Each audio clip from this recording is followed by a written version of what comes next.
ఈ మధ్యన మరి మనం ప్రతిపక్షంలోకి వచ్చిన తర్వాత కొంతమంది మాట్లాడుతూ ఉన్నారు, ఇష్టం వచ్చినట్టుగా మన నాయకుడిని తూలనాడుతూ ఉన్నారు, ఇష్టం వచ్చినట్టుగా వ్యాఖ్యానాలు చేస్తూ ఉన్నారు. జాతి మీద, జాతి గౌరవం మీద ఎవరు పడితే వాళ్ళు మాట్లాడుతూ ఉన్నారు. నేను వారికి అందరికీ ఒకటే చెప్తా ఉన్నా, తెలంగాణ మట్టితో మమేకమైన వాడికి, తెలంగాణ మట్టితో మమేకమైన వాడికి, ఉద్యమాల ఉగ్గుపాలు తాగిన వాడికి, ఆత్మగౌరవ పోరాటంలో కలిసి అడుగు నడిచిన వాళ్ళకి మాత్రమే జాతి అంటే ఏంటో తెలుస్తుంది, జాతి గౌరవం అంటే ఏంటో తెలుస్తుంది.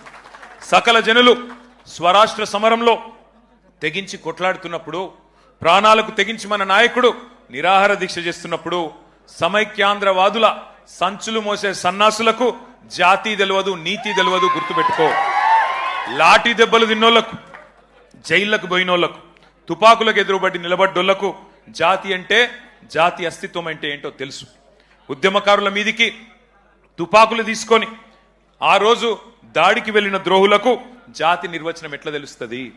రక్తంలో పౌరుషం ఉంటే, డిఎన్ఏలో ఉద్యమం ఉంటే, ఆత్మాభిమానం అనేది ఎక్కడన్నా నీ శరీరంలో ఉంటే నీకు జాతి అంటే ఏందో, జాతి చరిత్ర అంటే ఏందో తెలుస్తుంది.